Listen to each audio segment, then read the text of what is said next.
If you take a look at the Wright Flyer, if you take a look at airplanes during World War I, what do you see? You see airplanes that are basically vegetable airplanes.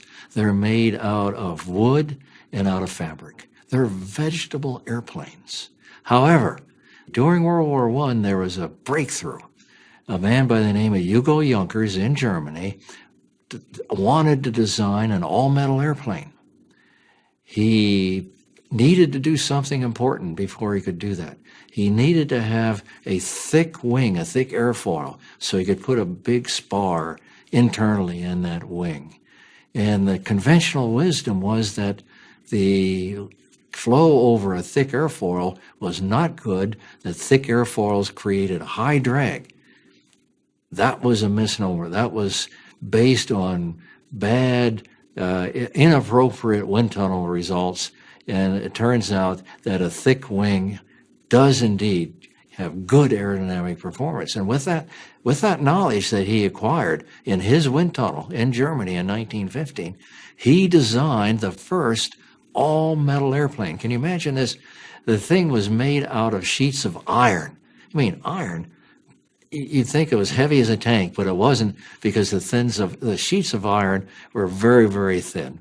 It was called the Junkers J1. It first flew in 1915. It actually got off the ground. It flew successfully. And from that time on, Junkers went on to design all-metal airplanes for the next 25 years.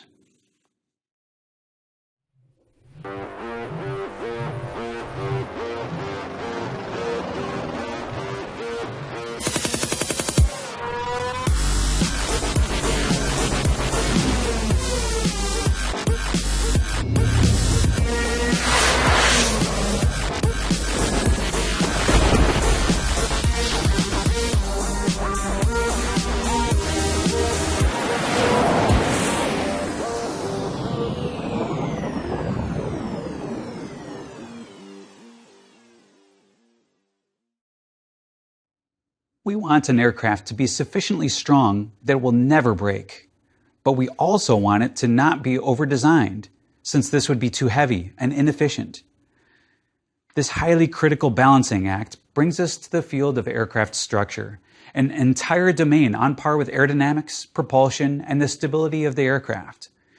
And unlike ground-based structures such as bridges or buildings, the one constant imperative for the structures of all aircraft is the urgent need to minimize weight. After all, ground-based structures always have at least one point of contact with the ground, through which the loads can be transmitted down and out of the structure. An aircraft in flight, by contrast, is a closed system. All the loads must be handled internally. The most obvious loads on an aircraft are the steady-state aerodynamic loads of overall lift and drag. But we also have to consider the distribution of lift and drag. For example, if the distribution of lift is weighted more heavily toward the wingtip, then there will be an increased bending moment on the wings, which will have significant ramifications for the structural design. The distribution of lift tends to give maximum load near the center line and diminishing load out near the wingtips. In fact, the ideal lift distribution for minimum drag turns out to be an elliptical distribution, famously visible in the World War II British Spitfire. Now, offsetting the force of lift acting in the upward direction on the wings is the downward force imparted by the weight of the engines, the fuel inside the wings, and the weight of the wing structure itself. Each engine on a large commercial airliner can weigh as much as 10 tons, or 20,000 pounds, which is typically hung underneath each wing. This represents a point load at that location on the wing, which has a large impact on the structural design of the wing. Or consider how much fuel an airplane carries.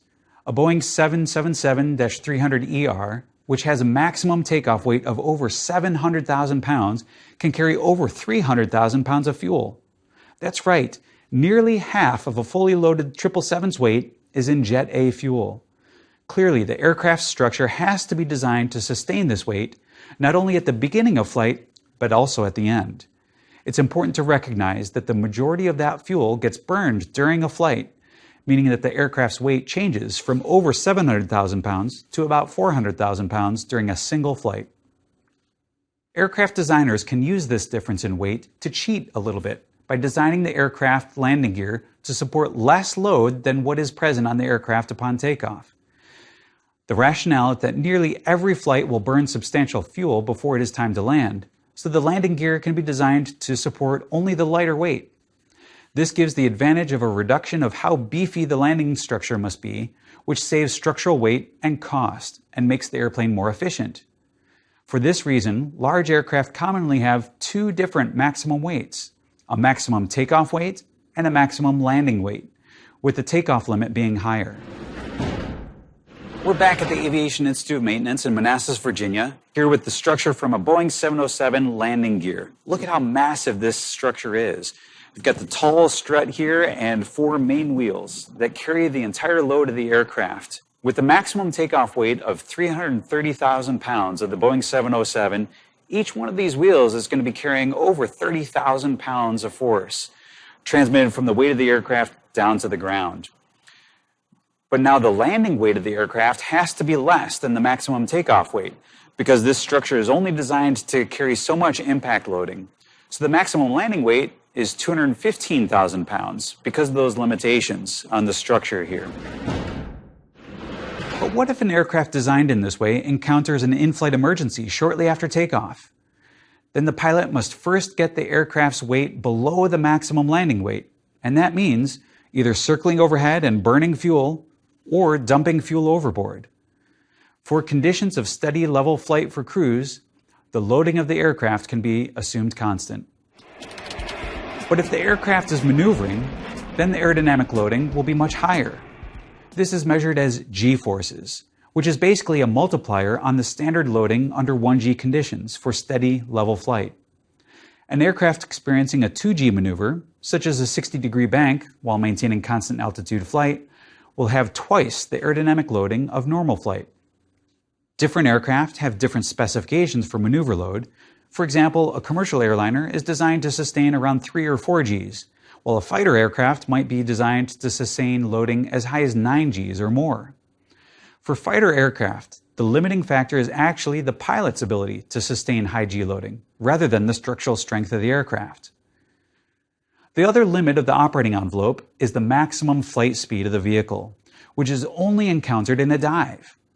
Unlike in a car, an aircraft has redline constraints that are not due to the propulsion system. For an airplane, it would be very easy to throttle up the engine and put the aircraft in a dive whose speed exceeds the structural loading limit of the aircraft. In flight, the aerodynamic loading directly scales with the dynamic pressure, which is 1/2 times the air density times the square of the velocity. Since pressure has a nonlinear dependency on flight speed, the velocity will quickly drive up the dynamic pressure encountered by an aircraft. And the higher the dynamic pressure is, the greater the applied loading will be on the aircraft. Overall, it is structural strength in the face of all types of challenges the aircraft might face that sets the maximum flight speed. These challenges include significant transient events, such as gusts of wind induced by turbulence. If you've ever been on a commercial flight during moderate or heavy turbulence, you'll appreciate that those loads are substantial. Gusts, such as updrafts or downdrafts in the vicinity of severe thunderstorms, will momentarily change the angle of attack of the air flowing over the wing and result in dramatic changes in lift. For example, an aircraft flying at 100 knots or 115 miles an hour that suddenly encounters a 10-knot updraft will have its angle of attack change by nearly 6 degrees. Since a wing's lift is proportional to the angle of attack, and an aircraft might cruise at an angle of attack of about 2 degrees, this change to a 6-degree angle could be enough to double or even triple the lift acting on the aircraft wing. It's also interesting to consider the effects of an aircraft's wing loading on induced acceleration due to a gust. It turns out that the increment in G loading due to a gust is equal to the change in lift divided by the aircraft weight. Based on the lift equation, we can also express the change in load factor as a function of the dynamic pressure, change in angle of attack, and the wing loading, where wing loading is defined as the aircraft weight divided by the wing area. A given gust will create a change in the angle of attack, which will dictate the G loading. But an aircraft with a higher wing loading will produce less G loading for a given gust. Large high-speed aircraft that are fully loaded will have the highest wing loading values. This is what we saw on the Great Flight Diagram in the first lecture. For example, a fully loaded Boeing 747-8 has a wing loading of 166 pounds per square foot. In comparison, a fully loaded Piper Cub has a wing loading of merely 7 pounds per square foot. Whenever wing loading is low, then G loading is high. So a given wind gust will produce 25 times the G loading on a Cub when compared to the 747-8. Of course, wing loading does change depending on how heavily loaded an aircraft is.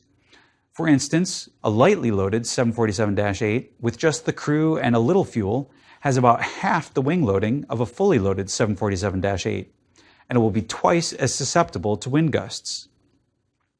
So, if you're queasy about flying and get sick in turbulence, fly on the heaviest airplane that you can and when it is fully loaded.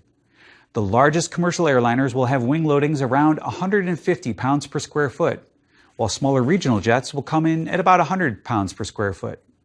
So for a given gusty day, the largest commercial airliners will give a 50% smoother ride in low altitude turbulence than a regional jet. Beyond wind gusts, it's also quite possible to overstress the airplane through aggressive inputs on the aircraft controls. This was the underlying problem that led to the second deadliest aircraft accident on U.S. soil.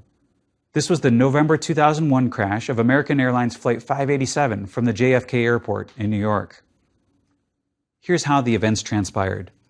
The plane was a wide-body Airbus A300-600 bound for the Dominican Republic, which had been cleared to take off following an even heavier Japan Airlines 747-400. Air traffic controllers warned the pilots of the Airbus A300 about the potential for wake turbulence from the heavy 747. Just a couple minutes after takeoff, the pilots of the American flight encountered the severe turbulence from the 747's wake. The pilot flying the aircraft responded by applying strong, alternating rudder inputs over a period of about 20 seconds.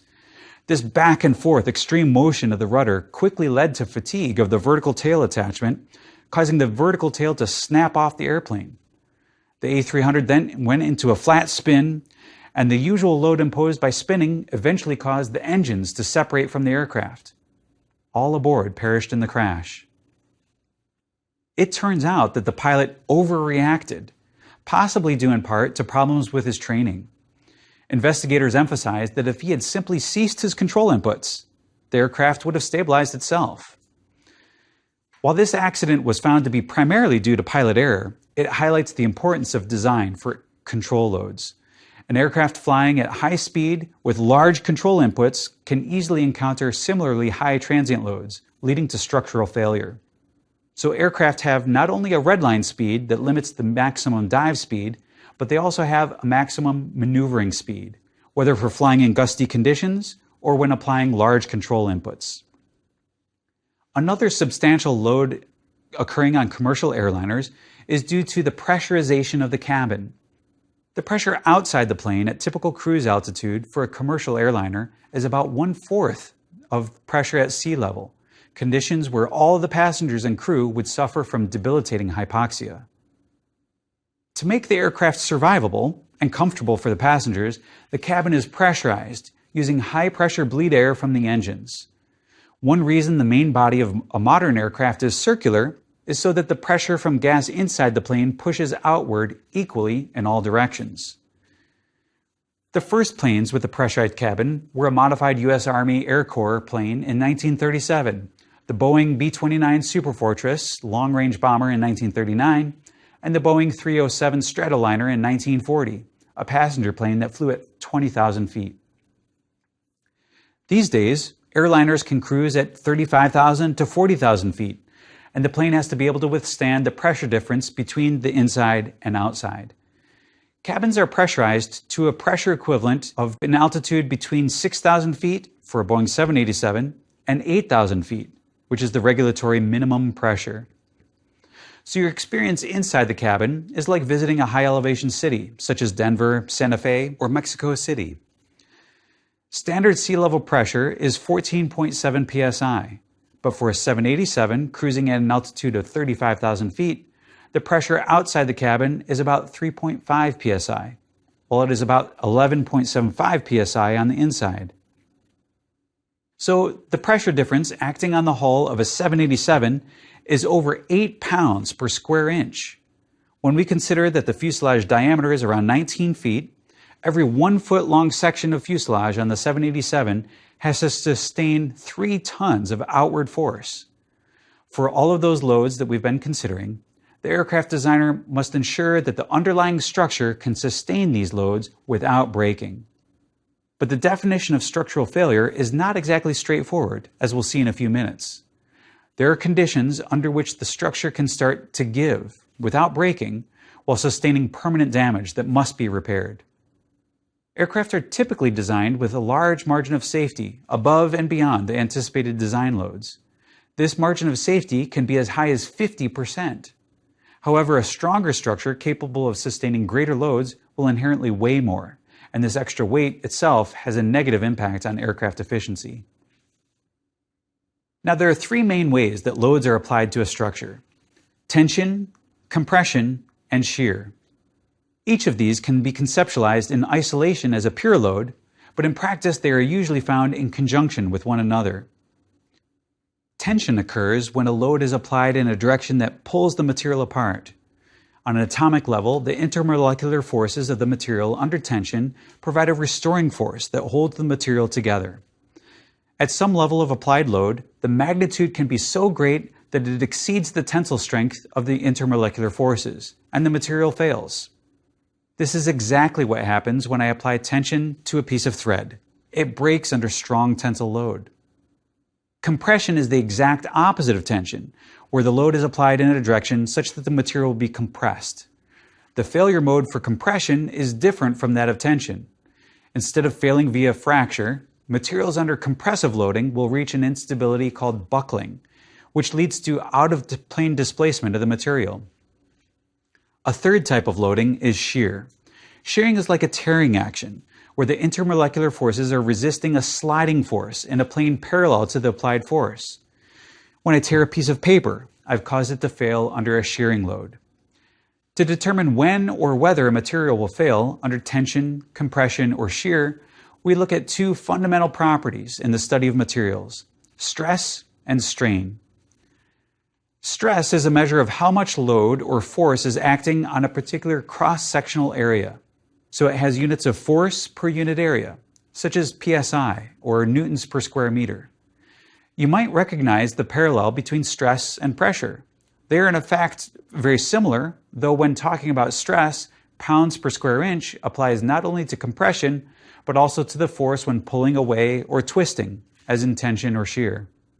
For larger stresses, there are also kilopounds per square inch, abbreviated KSI. The idea of stress can be visualized as the concentration of a load.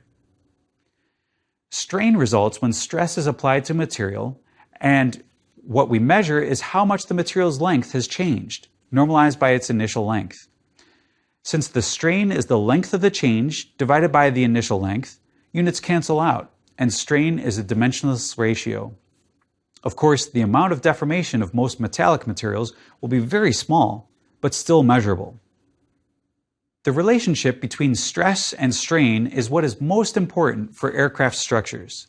Over a wide range of applied stress to an elastic material, there is a linear relationship between stress and strain. For each material, there is a constant of proportionality that defines the relationship between stress and strain. This is called Young's modulus of elasticity. The less strain that results from a given amount of stress for a material, the higher the value of the modulus will be. A more accurate name might have been the modulus of inelasticity. Most kinds of steel, for example, are relatively inelastic or stiff, so they have relatively large Young's modulus, which implies that less strain results from a given applied stress. By contrast, aluminum is relatively soft or elastic, so it has a low value for this modulus of elasticity. Each material has its own broadly linear relationship between stress and strain, which is sometimes called Hooke's law. for a similar observation of springs made by Robert Hooke in 1660. But this linear relationship only holds true up to a certain point. Beyond a value of applied stress, however, the linear relationship breaks down. This point is called the elastic limit. If the stress is not beyond the elastic limit, the material will return to its initial configuration when the applied stress is removed. Beyond the elastic limit, however, the material undergoes a permanent deformation called plastic deformation. And at the limit of plastic deformation, called the plastic limit, the material starts to give and will fail completely as intermolecular bonds break down and the material fractures. High stress can result whenever there is any kind of geometrical discontinuity or a sharp corner within a material. The local area becomes very small, and whenever a load is applied to a small cross-sectional area, large values of stress, called a stress concentration, will result. For example, let's look at the world's first commercial jetliner, the de Havilland Comet. This was a sleek, beautiful design with 4 turbojet engines, a pressurized cabin, and elegant rectangular windows lining the fuselage. Can you see the problem? On January 10, 1954, Flight 781 of the British Overseas Airways Corporation was on a de Havilland Comet, which took off from Rome on the final leg of its journey from Singapore to London. But in cruise over the Mediterranean Sea, the aircraft suffered an explosive decompression and broke apart in mid-flight, leading to the loss of everyone on board. Post-crash analysis of the debris from the accident revealed that the corners of the windows were sites of high stress concentration, leading to cracks at the corners, which propagated until the sudden failure of that flight. So, de Havilland's engineers changed the design of the windows to omit the sharp corners and used oval windows instead. This critical need to avoid stress concentration sites is the reason that all commercial airliners have windows with rounded corners. Another catastrophic example of stress concentration and crack growth is the flight of Aloha Airlines Flight 243, which was one of the first few Boeing 737s ever made.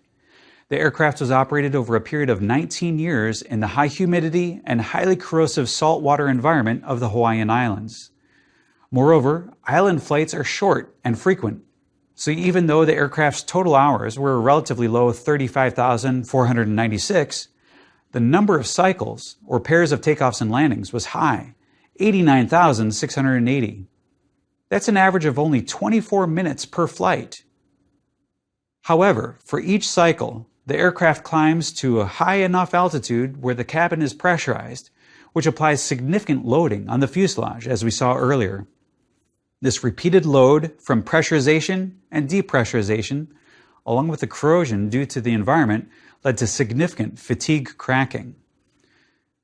Ultimately, on April 28, 1988, the fatigue cracks forming on rivet holes on the fuselage grew to the point where they suddenly connected, opening up a gaping hole in the fuselage and causing an explosive decompression. Unlike the early accident with the Comet, however, the pilots were able to retain control and actually land the aircraft. This accident led to improved inspection programs for cracks and corrosion to find and repair those cracks before another serious incident occurs.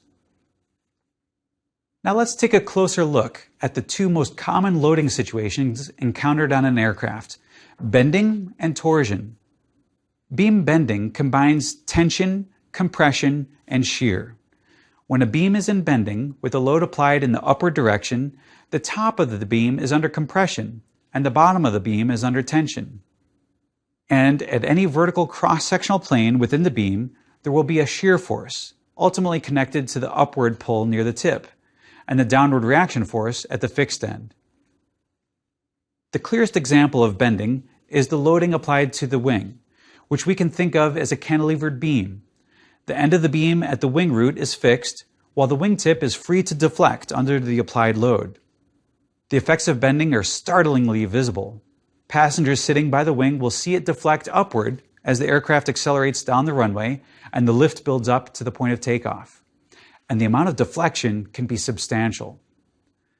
For example, on the 787, the wingtip will routinely deflect upwards by 12 feet, and can go as high as about 26 feet without breaking. That is so high that it takes the wingtips up above the level of the top of the fuselage. So if you see that much deflection of the wing on a 787, don't worry, it's part of the design. This structural analysis is so carefully done that engineers can predict very precisely the loading condition under which the wings would break. If the engineers had made a stiffer wing, the deflection would of course be much less, but the extra bracing would make the aircraft much too heavy, and then fuel economy and payload capacity would suffer.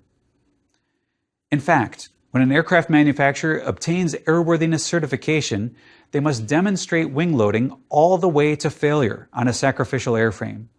They'll rig up a huge test stand with a series of weights and pulleys to apply the load distribution to the aircraft. Then, the magnitude of the load is progressively increased all the way up to the point of failure.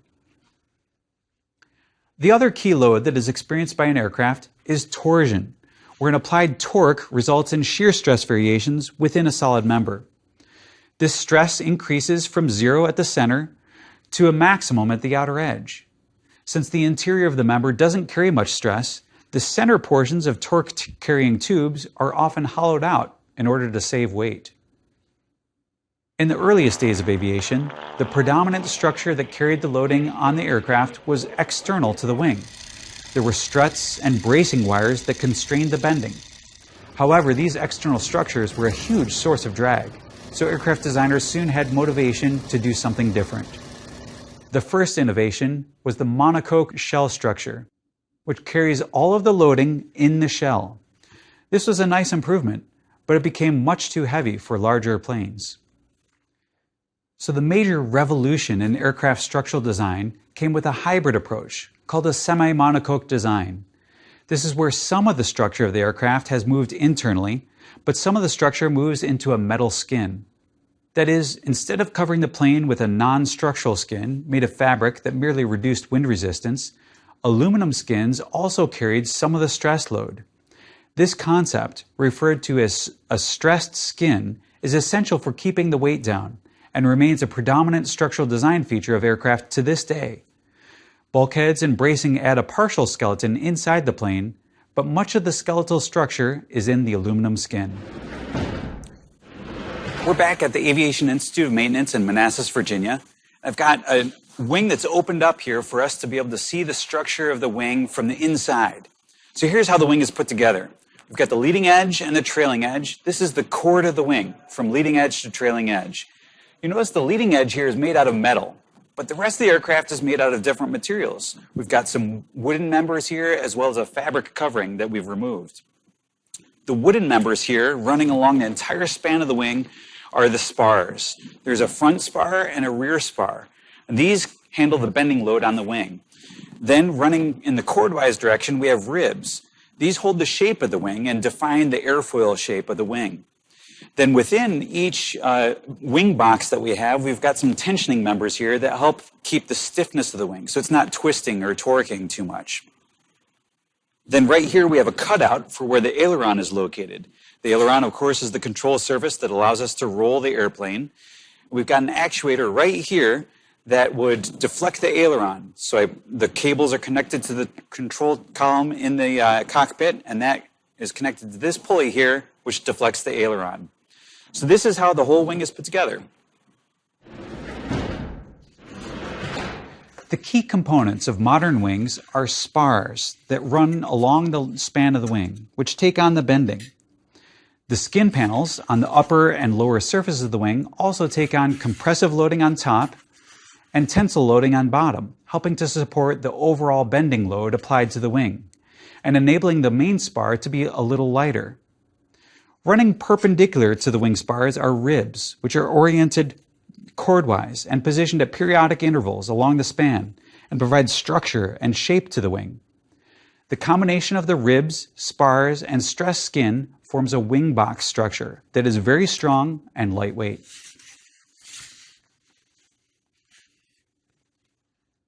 The modern box structure allows a wing to be very strong and lightweight, and this is also why modern wings have the volume and strength to provide substantial internal storage for fuel as well. A Boeing 777 can carry 300,000 pounds of Jet A fuel, which has a volume of nearly 45,000 gallons, or about 6,000 cubic feet. And much of that fuel is typically carried inside the wings of the airplane. This has the benefit of the fuel weight directly counteracting the wing's lift, such that the net load transmitted to the fuselage is reduced. This is another example of structural synergy, where careful design of the load interactions and load paths can reduce the required structural weight. The requirement that the structure be as lightweight as possible while still achieving the required structural strength is what helped push the development of aluminum alloys. This alloy and heat treatment process were originally developed in Germany and resulted in an early alloy termed duralumin in 1909, which transformed aircraft structural design and helped jumpstart the creation of the first monocoque planes. For example, the 2024 T3 alloy is of aluminum with copper and a small amounts of magnesium, manganese, and other trace elements, and heat treated to enhance the hardness of the metal. This alloy had an ultimate tensile strength of around 60,000 psi. This is a great advance over pure aluminum, which has a tensile strength of only about 7,000 psi. Or consider the Cold War spy plane, SR-71, which needed a material that could withstand the high temperatures encountered in high-speed flight. This led to the use of titanium, which is low weight and retains its high strength even at high temperature, which means that it can withstand the high temperatures encountered in high-speed flight. However, titanium was difficult to source at the time this SR-71 was being designed and built in the 1960s. Even though one of the aircraft's key missions was to spy on the USSR, most of the titanium that went into fabricating the SR-71 was sourced from the Soviet Union, which is one of the few locations in the world where the raw rutile ore could be found. In a highly creative maneuver, the CIA actually sent up front companies in third world nations to surreptitiously purchase the ore and funnel it back to the US for building the aircraft. A disadvantage of titanium is that it remains more expensive, not only to purchase, but also to use, since it must be welded in the absence of air to avoid rapid oxidation. The use of composite materials, as in the Boeing 787 Dreamliner, opens a new chapter in the evolution of materials and structures. Composites can weigh even less than the lightest of aluminum alloys.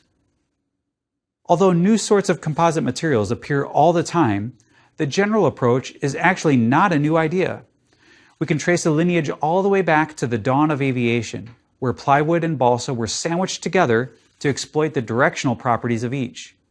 For example, the de Havilland Mosquito was a bomber and reconnaissance aircraft that went into production in 1941, made almost entirely out of wood. The fuselage, for example, was a monocoque shell made of balsa wood sandwiched between sheets of birch. The wooden sandwich layups were formed up against molds for each half of the fuselage, and the two halves were glued together along seams running along the length of the fuselage. And just as wood has a grain, making it stronger along the grain than in other directions, newer composite materials also have so-called anisotropic properties, making them stronger in one direction than the other. So the main idea behind newer composite structures is to fuse the anisotropic strength properties of a matrix material together with reinforcement, where the result is a synergistic sandwich construction offering an optimal combination of materials in the structural member. We're back at the Aviation Institute of Maintenance in Manassas, Virginia, to talk about composite structures. Now, composite structures are all about combining high strength with light weight, taking advantage of anisotropic material properties. So that's combining carbon fiber weave with an aluminum honeycomb to make a panel like this that combines the advantages of both. The carbon fiber has anisotropic properties where it's stronger in one direction than the other due to the way that the fibers are woven. And you can apply a lot of strength, a lot of tensile strength to the carbon fibers themselves. Now compare that with the honeycomb. It can't take very much loading in this direction at all, but it can support a lot of compressive loading in this direction. So whereas the weave can't take that compressive loading, the honeycomb can. You combine those two together into this sandwich structure where you've got carbon fiber on top and the bottom, sandwiching this honeycomb material, and you get a very strong panel that's good in bending and as well as a compressive load.